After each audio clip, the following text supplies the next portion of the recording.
Magandang buhay sa ating lahat. Ayan mga ka-business mind. Ayan, gagala tayo ngayon. Ayan, kung napapansin nyo, kasama ko ngayon ang aking 4 na pamangkin. Ayan, nandito kami ngayon sa DB Mall. Ayan, itong DB Mall ay paborito ko itong puntahan bilang isang business minded at wais na mami. Talaga namang suki na ako dito sa DB Mall. Ayan. Dito ko dinala ang aking mga pamangkin dahil nangako ako sa kanila na magiging pa-birthday ko sa kanila dahil nalalapit ng ating kaarawan. Naglalambing nga ang mga pamangkin ko na bilhan ko daw sila ng kanilang mga school supplies. So ayan, sinama ko nga sila para tuparin ang aking pangako sa kanila na mabilhan ko sila ng kanilang mga kailangan sa kanilang school. Ayan. Ang sabi ko sa kanila, kumuha kayo ng tagi-isang basket at mamili kayo ayon sa kailangan nyo at ayon sa budget na ibibigay ko sa inyo. So, binigyan ko sila ng budget na tag 1,000 per head at yun ay kanya-kanya silang pipili ng mga kailangan nila at gusto kong makita kung paano sila mamili, kung paano sila maging wais mamili dahil gusto ko silang turuan ng lifestyle na gusto kong ipamana sa kanila, yung pagiging wais at pagiging business minded. Ayan. So, inobserbahan ko muna sila kung paano sila mamili. So, yung una na lumalapit sila sa mga expensive na mga bilihin at sinasaway ko ito. Sabi ko sa kanila, i-compare nyo yung bibilhin nyo, yung gusto nyo, sa kailangan nyo. So, tingnan nyo yung presyo, kung aabot ba yung budget nyo, at tingnan nyo rin yung kailangan nyo, kung parehas lang naman din ang quality, sa brand lang nagkakaiba at sa presyo. Ang sabi ko sa kanila ay piliin nyo kung ano yung dapat na bilhin, yung sapat sa inyong budget. So, kaya naman natutuwa ko dahil madali lang silang kausap at turuan. Kapag mataas yung presyo, kinukumpare nila kung saan mas may mura na pwede naman at patok sa budget nila, ayun ang pinipili nila. Ayan. Tulad sa mga sapatos, meron namang mga option kung saan may mas mura pero maporma naman at mas matibay pa yata ang ganitong klase na guma o rubberized na sapatos kaysa doon sa mahal pero parang dinikit lang. So kaya pinapaliwanag ko sa kanila kung ano yung pagkakaiba nito. So sabi ko nga sa kanila, mamili ayon sa budget. So ayan, tinuturuan ko ang mga pamangkin ko kung paano maging business minded at wais na mamimili sa ganitong klase ng store.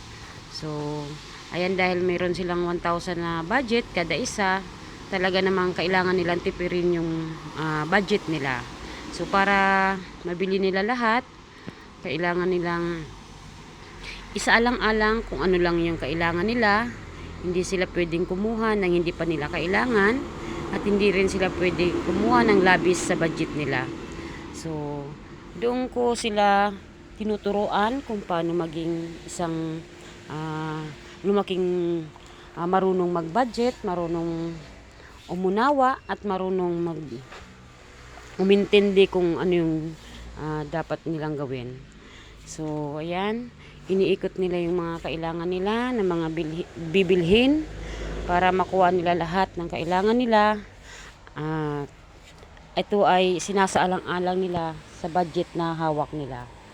So ayun, nabili naman nila lahat ng kailangan nila, hinanap nila lahat ng kailangan nila, at kailangan nga lang isaalang-alang yung budget. Kaya kapag napupunta sila sa mataas na presyo, talagang inaano nila muna ito. Talagang pinag-iisipan muna nila bago nila ito kunin. Ayan. Kahit bata pa, kailangan nating turuan kung paano mag-budget. Ayan, para hindi sila masanay na nakukuha lang nila ang gusto nila kapag sinabi nilang kailangan nila at gusto nila. Iba kasi yung Iba kasi yung luho, iba yung kailangan talaga. So, kailangan nilang piliin kung ano talaga yung mahalaga at kailangan na nilang gamitin. So, sabi ko nga sa kanila, yung kailangan lang nila ang kailangan nilang bilhin. So, yun. Natutuwa nga ako dahil marunong na silang mag-budget ngayon kung paano mamili ng mga bagay-bagay na naaayon sa kanilang budget. Ayan. Mga bata pa, pero tinuturuan ang dapat natin sila kung paano maging isang mabuting anak at marunong umunawa at umintindi ng ng kalagayan sa buhay, ng kalagayan ng sitwasyon natin dahil sa panahon ngayon, panahon ng krisis, kailangan nating magtulungan para malampasan natin ang krisis na ito.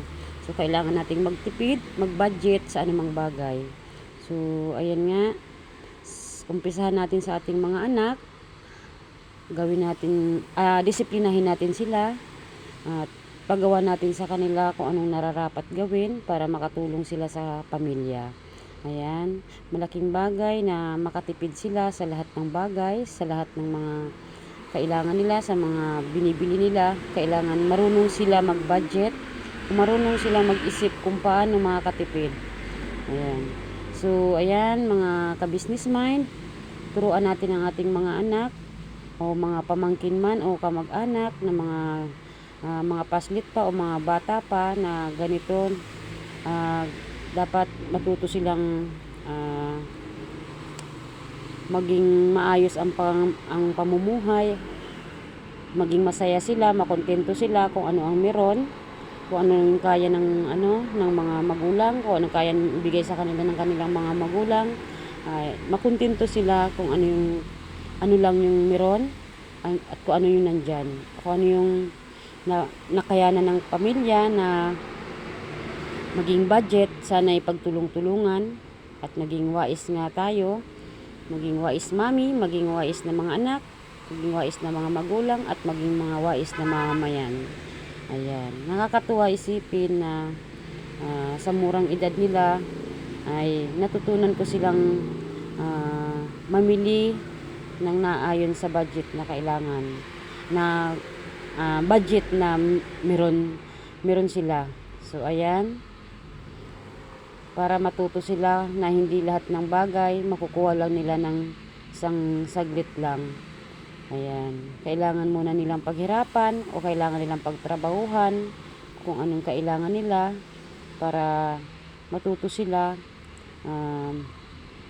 maging isang mabuting anak. So ayan, dahil mabait naman itong mga pamangkin ko, sumusunod ito sa kanilang mga magulang, sumusunod ito sa akin, kaya naman natutuwa ako sa kanila. Kaya naman din, pinagbigyan ko rin din nung patapos na kaming mamili. Yung iba talaga hindi kayang mag-budget ng 1K dahil ito nga ay mga high school na yung iba, meron silang kailangang bilhin na medyo talaga hindi napasok yung budget namin. Kaya okay lang, pinagbigyan ko pa rin sila dahil kailangan din naman talaga nilang bumili ng mga ganung bagay. So ayan, nakakatuwa isipin na naunawaan nila yung gusto ko na iparating ko sa kanila kung anong kailangan nilang matutunan sa buhay, dahil kailangan nating magtulong-tulong bilang isang pamilya kung paano makaraos sa buhay, paano mag-budget. At the same time, gusto ko rin silang maging wais, maging business-minded para pagdating ng panahon, kapag gusto nilang magnegosyo, ay matutunan din nila at mapag-aralan din nila kung ano yung kahalagahan ng pagbabudget. Ayan. So, ayan. Nabuo yung tiwala ko sa kanila na sa mga darating pang panahon, na sila na lang yung bibili ng kanilang mga gamit, ay marunong na silang pumili kung ano yung dapat at kung ano yung nararapat nilang unahin. So, ayan. Sa mga nanonood po, sana may natutunan po kayo sa mga ka-business mind natin. Sana may pulot kayong aral sa video ito. At ito nga ina-apply ko sa aking mga pamangkin kung saan sinamahan ko silang mamili ng kanilang mga school supplies. Ayan. Ayan mga ka-business mind, ayan, kailangan natin din isasama natin ang ating mga anak o mga pamangkin sa mga ganitong klase ng lugar kung saan matatagpuan ang mga bilihing mura lang at quality naman ito. So para ma-appreciate din nila yung mga bilihing ganito, yung mga panindang pasok sa budget, yung mga ganito kasing klase ng paninda ay meron talagang mga pinipiling store din. So matatagpuan lang natin yung mga ganitong klase ng presyo sa mga ganitong klase rin ng store, dahil iba rin yung mga presyo yung mga tulad ng mga mall na talagang mga tulad ng mall sa Robinson or SM, talaga namang hindi talaga pasok ang ating budget kapag ganun ang budget natin. Kung lahat bibilhin, talagang kukulangin ang budget natin dahil medyo mataas yung presyo doon. Kaya dapat alam din nila kung saan yung mga tamang lugar o tamang bilihan, mga store kung saan matatagpuan ang mga presyong pang divisoria, mga presyong pang masa, presyong pasok sa budget. Talaga naman dapat natin ipaalam sa kanila kung saang store sila dapat pumupunta para nabibili nila ito sa murang halaga. Kaya dapat sinasama din natin sila lagi sa mga ganitong klase ng store, at para na-appreciate nila ito at na-differentiate din yung pagkakaiba ng mga mamahaling bagay at ng mga murang bagay na alam naman nating parehas ang gamit pero magkaiba ang presyo. Depende na lang ito sa brand at depende ito kung saang store natin nabibili, dahil minsan may parehas ang brand na papamahal lang dahil nakapwesto ito sa mamahaling mall. Ayan. So sana maraming kabataan ang makapanood nito para matutunan din nila yung mga discarding ganito, mga discarding pagbabudget, pagiging wais, maging bata man o matanda, kailangan nating matutunan yung mga ganitong bagay. Lalo na sa panahon ng krisis, kailangan nating mag-budget.